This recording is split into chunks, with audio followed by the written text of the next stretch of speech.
Bienvenidos a Datos Sueltos. Datos Sueltos es un podcast producido por Data Analítica, enfocados en discutir ideas y no solo desde el punto de vista tecnocrático, sino ideas alrededor del trabajo con los datos y cómo nos afecta en nuestra vida diaria.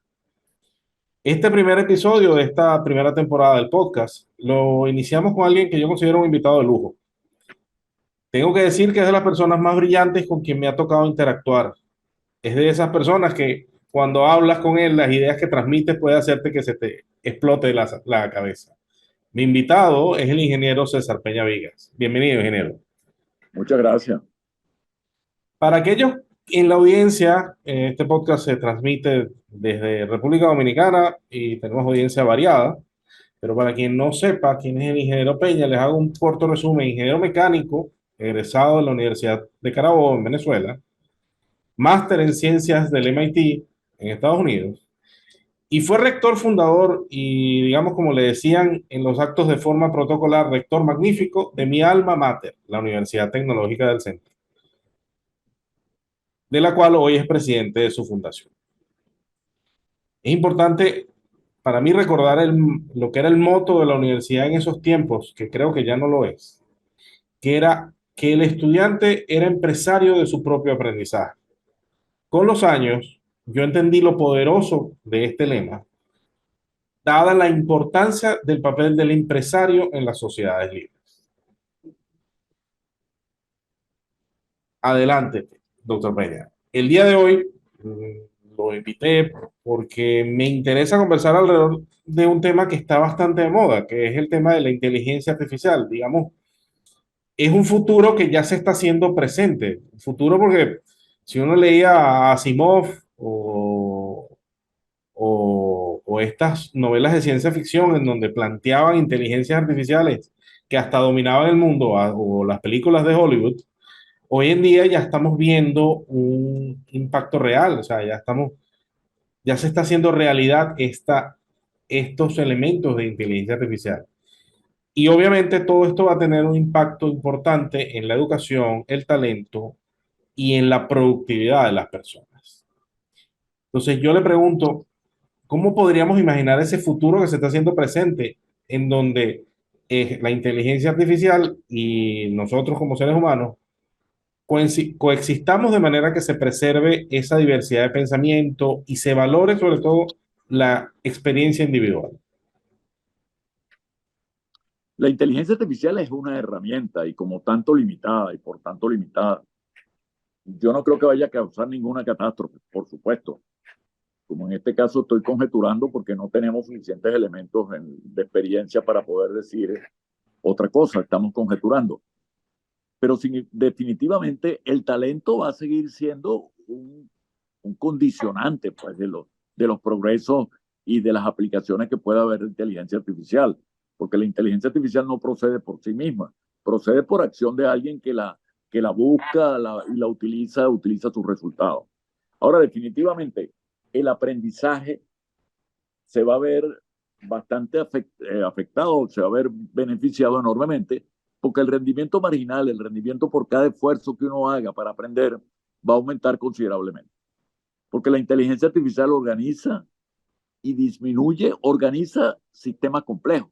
Le permite a uno verlo en una reducción, en una dimensión más reducida. Pero por otra parte permite también que el talento pueda aprovechar mejor ese conocimiento que va adquiriendo de manera más organizada y lo vaya aplicando también de manera más organizada. Definitivamente va a producir cambios en el rendimiento del aprendizaje y de la gestión del conocimiento. Ok, pero esto me lleva a la pregunta siguiente. Esto, las inteligencias artificiales se basan en la recolección masiva de datos, pero datos que fueron generados en otro contexto, que fueron generados por otras personas o por otros procesos de generación de datos.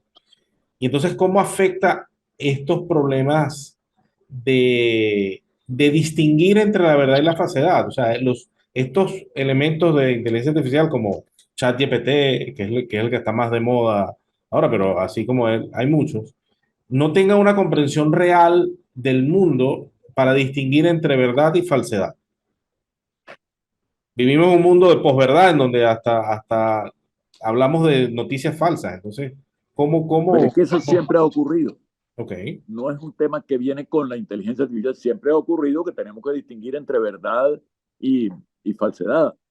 Sin embargo, cuando se trata de verdad y se trata de un hecho que está ocurriendo, que está en gerundio ocurriendo, por ejemplo, el proceso de diseño de un sistema de calefacción derivado de energía geotérmica que están desarrollando en Alemania, eso tiene que ir acompasado con una inversión y acompasado con un conocimiento que se trae. La inteligencia artificial puede ayudar con las publicaciones que hay sobre el tema, pero definitivamente la construcción de esa planta que se está haciendo en Múnich para generar energía geotérmica y poderla aplicar en la calefacción de la ciudad, eso tiene que ir también acompasado, como dije anteriormente, con un conocimiento ya existente. Y la inteligencia artificial puede ayudar considerablemente en eso. Pero lo que no creo es que yo pueda insertar una falsedad dentro de esos procesos de tal manera que continúe indefinidamente adelante. No puede ser incidental, pero no va a producir un efecto deleterio, un efecto mortal, un efecto que destruya definitivamente lo que estoy haciendo. Por supuesto, puede haber circunstancias en las cuales yo no tenga el talento ni el conocimiento suficiente para evitar que cause mayor daño. Eso sí, definitivamente. claro, me pasó una experiencia personal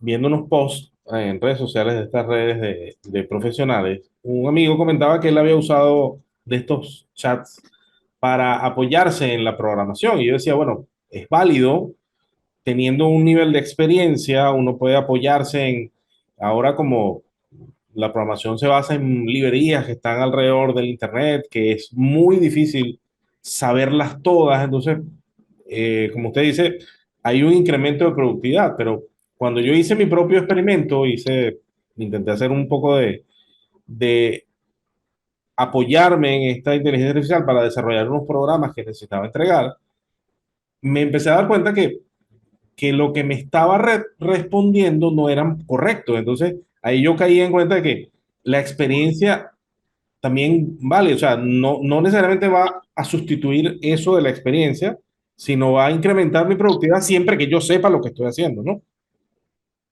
Pero es que eso pasa con todo, ¿no? Ok, Definitivamente, y eso es lo que se llama talento, esa capacidad que tú tienes de hacer que la realidad compleja se convierta en elementos que puedas transferir en forma de modelo, que le puedan servir a otros. Lo que pasa es que probablemente estás haciendo una tarea que no está dibujada anteriormente, que no hay modelo para llegar a ella, y eso trae como consecuencia que tengas que trabajar con figuras mal hechas, pues. Y yo creo que la inteligencia artificial es básicamente una figura mal hecha. ok. No es perfecta, pero te orienta. Pasa como con la geometría, pues uno puede estudiar el teorema de Pitágoras con una figura mal hecha y demostrar el teorema de Pitágoras. Yo creo que eso mismo pasa con la inteligencia artificial. Tiene elementos, esos elementos informan, esos elementos pueden corregir un curso, pueden también traer un camino equivocado, pero definitivamente no son perfectos. Son una figura mal hecha finalmente. Ok. Entonces ahora esto me lleva al tema de responsabilidad y apropiación de propiedad intelectual. Como estos bots o todos estos momentos de inteligencia artificial se basan en datos ya generados, que fueron generados por alguien, por personas o por procesos de generación de datos, creo que, y ya está empezando a surgir una serie de conflictos alrededor de, bueno, cómo respetar los derechos de propiedad intelectual de lo producido por estos bots de inteligencia artificial que se basan en elementos producidos previamente. Bueno, yo lo que creo, y esto lo creo, Ujú. no puedo afirmarlo plenamente, pero lo que creo es que las personas que han aportado el conocimiento y han publicado su conocimiento, y esto lo recupera la inteligencia artificial, los sistemas, para más tarde emitir un texto, un modelo acerca de algo. Yo Ok, pienso que esas personas han donado graciosamente ese conocimiento a la ciencia, a la humanidad, porque es sumamente difícil irlo más tarde a constatar la propiedad intelectual y vamos a suponer la remuneración que se desprende de ese uso de esa propiedad. Eso me claro. parece dificilísimo de lograr.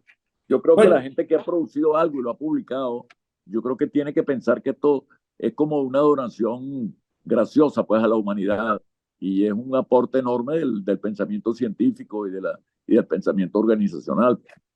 Claro, o sea, yo comparto con usted ese punto que es bien sumamente difícil rastrear hasta qué punto se usó mi algoritmo, se usó mi investigación para generar algo de inteligencia artificial. Pero en los últimos años siempre he tenido en la cabeza, yo no sé si usted leyó o por lo menos vio la película original de Jurassic Park. Hay una escena que a mí me gusta mucho y la refiero muchísimo, que es el personaje de la novela, de hecho la novela está mejor planteado, Ian Malcolm. Él habla de la responsabilidad del conocimiento científico. Y él, cuando en el contexto de Jurassic Park, cuando él ve lo que se está desarrollando de la clonación de los dinosaurios, él dice, bueno, el problema es que el conocimiento científico es como la riqueza heredada. El conocimiento está ahí, fue, como usted dijo, donado a la ciencia o dispuesto a la ciencia, pero quien recibe el conocimiento no tiene una responsabilidad por haberlo producido, sino lo uso y listo. Y esto me parece también que hay en el mundo de la inteligencia artificial y de la computación distribuida, como está hoy en día, también está ocurriendo lo mismo. Hay una cantidad de algoritmos que están dispuestos, o sea, todo este movimiento del software libre, parte de la idea que yo comparto toda la información, comparto los algoritmos y quien quiera usarlo los usa sin tener que pagar, pero no hay una responsabilidad. Entonces a mí me preocupa siempre que haya un problema, lo que se llama en teoría económica el problema de los comunes. Al haber mucho free riding, mucho, dirían en español de España, mucho gorrón, mucho aprovechado de la información, de estos elementos comunes, no va a haber incentivos para crearlos, a pesar de que ha habido todos los incentivos para crear nuevos conocimientos. Entonces, ¿no cree que hay un poco de problemas ahí, o puede haber en el futuro problemas alrededor de la responsabilidad en esto que se está generando alrededor de la inteligencia artificial? Yo no voy a usar el tema de Jurassic Park porque posiblemente sea ciencia ya que se conocía anteriormente, pero voy a recomendar ver la película de Oppenheimer, Ok, estrenada hace pocas semanas, en la cual se plantea la construcción de la primera bomba atómica, porque ahí sí hay conocimiento nuevo, conocimiento que no existía de ninguna manera y fue organizado no solamente desde la perspectiva científica, sino de la perspectiva humana también. En ese proyecto trabajaron muchísimas personas en secreto, bajo unas condiciones muy especiales y con recursos suficientes, entiendo. Pero bueno, ahí hay una doble complejidad, la complejidad del conocimiento sobre energía atómica y la complejidad de organizar los aportes individuales de los científicos para poder coincidir más tarde, para poder derivar un conocimiento único que pudiera producir una bomba atómica. Ahí está planteado ese tema de alguna manera, porque hubo países como Rusia que se aprovecharon de ese conocimiento para trabajar por su cuenta, según cuenta la exacto. película, Ujú. con espías y con ese tipo de mecanismos. Pero definitivamente ese conocimiento tarde o temprano iba a llegar a la gente, como ha ocurrido en la práctica. Iba a llegar a la gente. El conocimiento tal vez lo pueda mantener en secreto, pero esa es una energía potencial demasiado alta para que no se aproveche, para que no se aproveche. Y va a tender a ser aprovechado siempre. Así pues que recomiendo esa película que ahí está planteado ese tema de la originalidad del conocimiento y cómo yo podía organizar a personas que sabían para que pudieran producir algo que yo no sabía cómo se hacía, pues. Pero estaba aprendiendo y ahí sí es puro talento, pues, como bien lo planteaste al comienzo. Ahí esa es una labor talento dominante. En cambio, lo que está ocurriendo actualmente con la inteligencia artificial es lo contrario. Cualquier persona puede acceder y obtener información útil, aplicable, relativamente falsa, depende de cómo se vea, pero cualquier persona puede acceder a eso, contrariamente a lo que ocurría con aquello. Y eso me lleva, digamos, al centro de esta discusión digamos, la última pregunta de estas. Es el talento, hay un autor, yo le compartí el artículo, Larry Burns, que él escribió un artículo sobre la comoditización de la experiencia. Con esto de la inteligencia artificial pareciera que la experiencia va a dejar de valer porque bueno, yo tengo el algoritmo, tengo acceso al chat, le hago dos, tres preguntas y ya él resolvió o me trajo toda la información que alguien con experiencia sabía cómo hacerlo. Entonces, si esta tendencia fuera real, ¿cómo llevaría esto a la calidad del trabajo, la innovación? ¿Conducir a un nivel de trabajo, conduciría a niveles más bajos de calidad en los productos y servicios que vamos a consumir? ¿Cómo lo ve? Incluso en la Bueno, educación, dos elementos, usted que ha estado tantos años en educación. dos elementos. Primero, la experiencia va a seguir valiendo, pero cada vez va a haber más sabios jóvenes.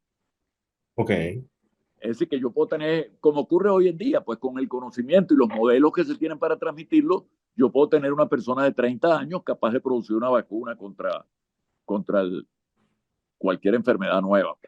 ok. O sea, no necesito tener 60, 80 años, ya puedo. Y con la inteligencia artificial definitivamente va a haber sabios más jóvenes, definitivamente. Gente que sabe mucho de un tema, pero no creo que se desvalorice la experiencia de ninguna manera. La experiencia puede tener valor, lo que puede ser que esté en personas de menor edad. Eso sí puede llegar a ser, definitivamente. Y el otro planteamiento, ¿cuál era? Perdón, que lo perdí. Bueno, si esto a la larga podría conducir a, a productos y servicios de menor calidad, o sea, de niveles más bajos en la calidad de los productos y servicios que se producen, dada Mira, esta comoditización de la experiencia.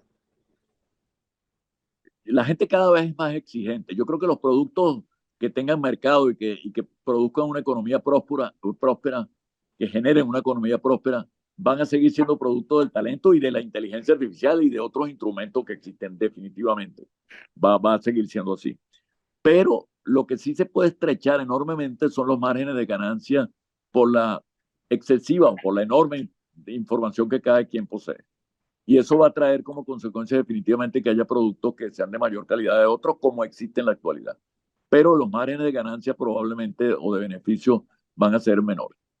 El Sí, concepto de negocio va a variar. El concepto de negocio yo creo que va a variar.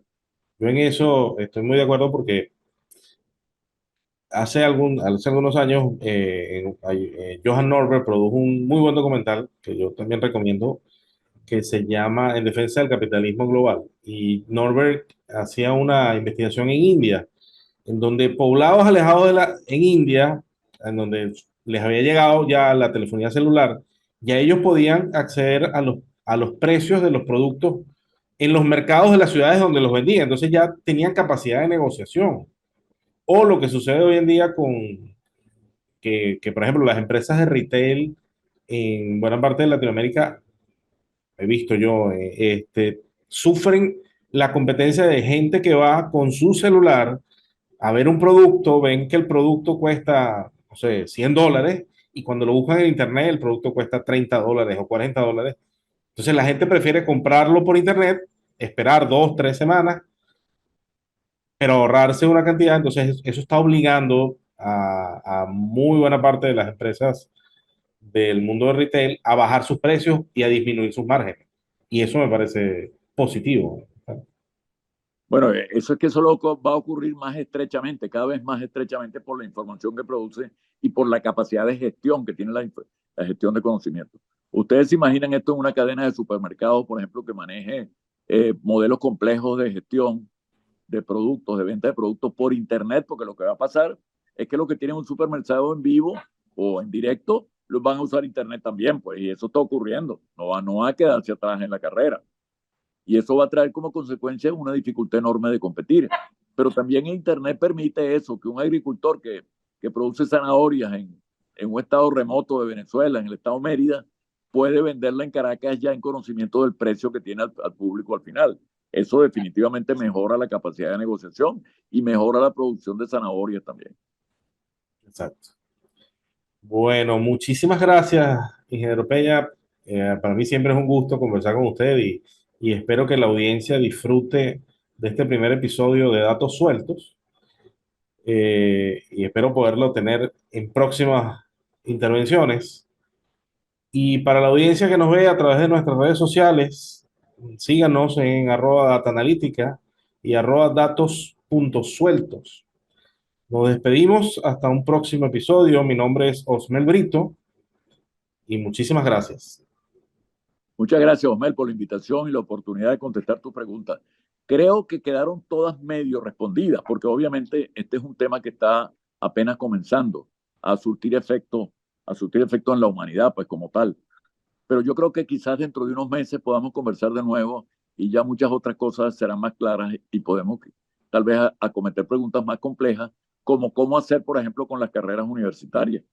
Cómo pudiera hacerse una carrera universitaria distinta y cómo pudiera también hacerse carreras universitarias donde un estudiante ruso de norteamericano o venezolano o dominicano compitan entre sí y puedan conocer uno y otro lo que han aprendido. Eso yo creo que es uno de los efectos que puede tener la inteligencia artificial. Muy bien. Bueno, muchas gracias y hasta una próxima oportunidad.